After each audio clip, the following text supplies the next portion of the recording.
Assalamualaikum warahmatullahi wabarakatuh. Perkenalkan, nama saya Sindoro Sindu Krisna dari D3 Pajak 2018, kelas 503, absen 25 dengan NPM 230118097. Pada kesempatan kali ini, saya akan menjelaskan tentang insentif perpajakan, khususnya pajak penghasilan untuk UMKM pada masa COVID-19. Jadi yang pertama, kita akan membahas apa sih UMKM itu. Jadi menurut Undang-Undang Nomor 20 Tahun 2008 tentang UMKM, usaha dibagi menjadi 3. Yang pertama adalah usaha mikro.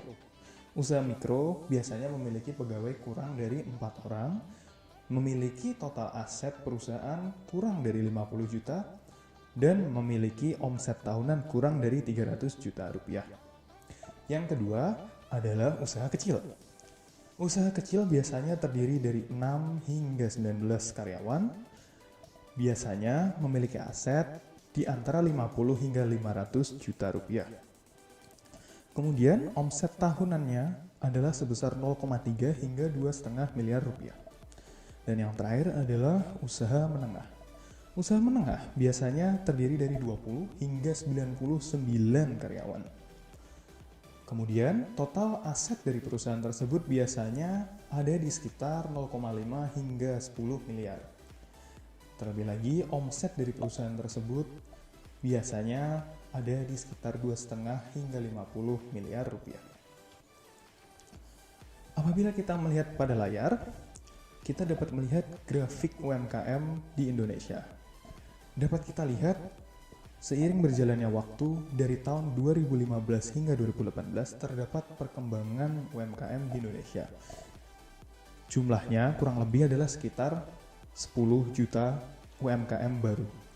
Namun sayangnya perkembangan UMKM ini tidak diikuti dengan perkembangan iptek yang baik, sehingga hanya sekitar 13% dari UMKM di Indonesia memahami atau melek teknologi. Dapat kita lihat dengan melihat warna biru tua pada grafik. Nah, kemudian kita membahas tentang pandemi COVID-19. Teman-teman di sini semua pasti tahu lah apa itu COVID-19. COVID-19 ini adalah pandemi yang telah merajalela di seluruh dunia. Pada Juli 2018, telah tercatat sebesar 13.150 kasus penyakit COVID-19. Di negara Indonesia, tentunya COVID-19 juga mengganggu kegiatan ekonomi masyarakat Indonesia, terutama bagi UMKM yang tidak melek teknologi. Karena biasanya UMKM yang tidak melek teknologi akan membutuhkan tatap langsung terhadap pelanggan dan klien mereka. Nah, sebenarnya apa sih yang membebani UMKM yang harus tatap muka itu? Nah, kita cari tahu lebih lanjut. Yang pertama, tentunya dengan COVID-19, orang menjadi was-was dan tidak ingin bekerja yang memiliki kebutuhan untuk bertatap muka dengan pelanggan atau orang umum. Nah, makanya perusahaan harus memberi gaji lebih terhadap mereka yang melakukan pekerjaan sedemikian rupa agar mereka mau bekerja kembali. Hal ini menyebabkan beban gaji yang lebih besar. Kemudian, sebagai perusahaan atau sebagai pengusaha UMKM, perlu kita sadari bahwa kita itu harus menjaga karyawan kita. Nah, bagaimana cara kita melindungi mereka pada saat pandemi COVID-19? Yaitu dengan memberikan atau menyediakan alat proteksi diri. Alat proteksi diri ini di Indonesia yang paling sering digunakan adalah masker. Bagi teman-teman di sini mungkin melihat masker itu sangat murah karena kita membeli untuk diri kita sendiri hanya 1 orang. Namun bagi pengusaha UMKM yang mungkin bisa sampai memiliki karyawan 99 orang, pastinya akan cukup signifikan. Ditambah lagi masker harus diganti setiap 4 jam sekali. Kemudian selanjutnya adalah berpikir tentang klien atau pelanggan mereka.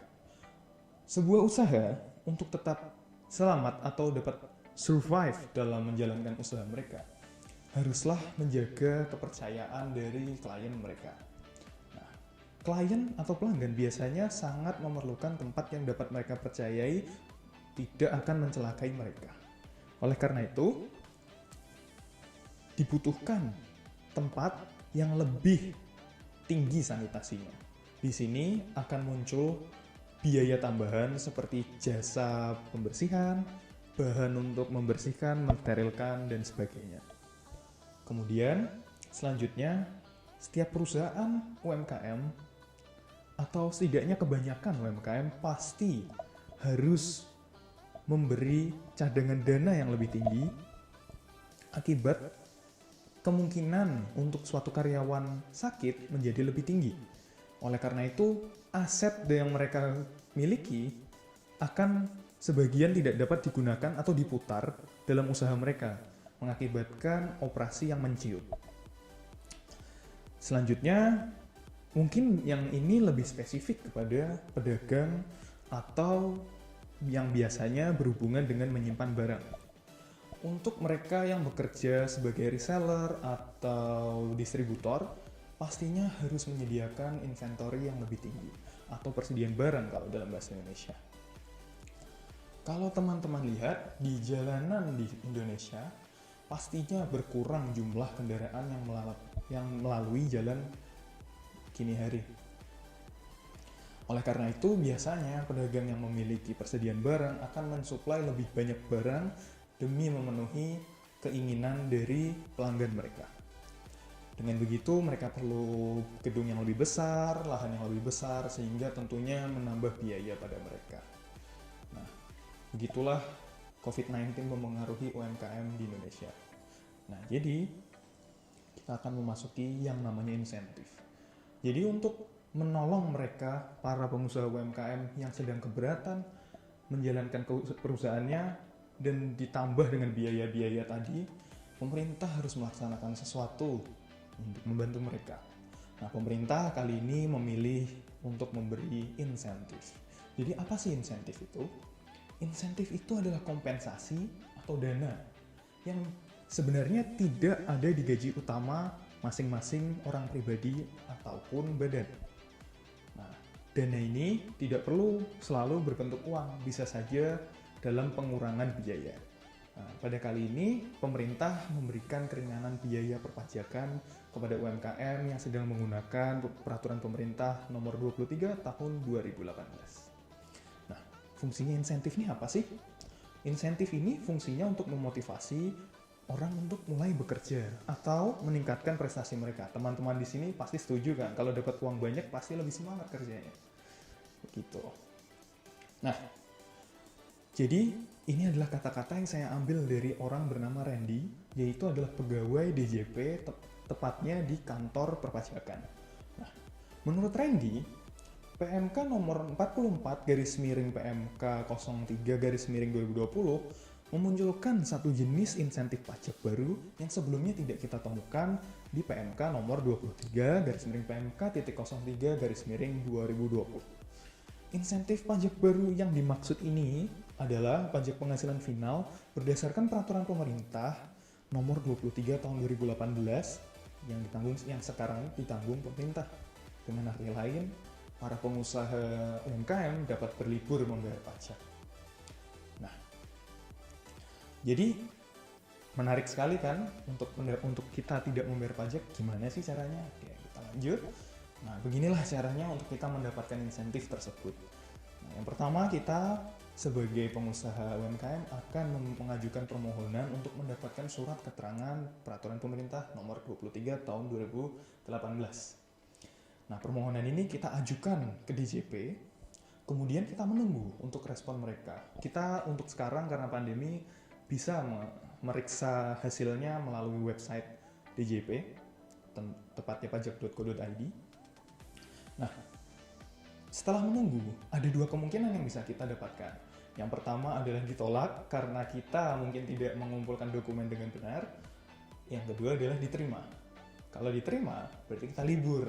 Libur apa? Libur bayar pajak. Nah, kalau kita udah libur bayar pajak, berarti kalau misalnya kita menjual, membayar, membeli, kita tidak perlu memotong atau dipotong, memungut ataupun dipungut PPh. Nah, Tapi diingat, ada satu kewajiban yang tetap harus dijalankan, yaitu kita para pengguna insentif tersebut harus melaporkan realisasi pajak penghasilan yang ditanggung pemerintah tadi tentunya. Ya, jadi sekian presentasi dari saya. Apabila ada pertanyaan, silahkan hubungi saya. Bisa di komen di bawah, ataupun bisa DM saya. Terima kasih. Wassalamualaikum warahmatullahi wabarakatuh.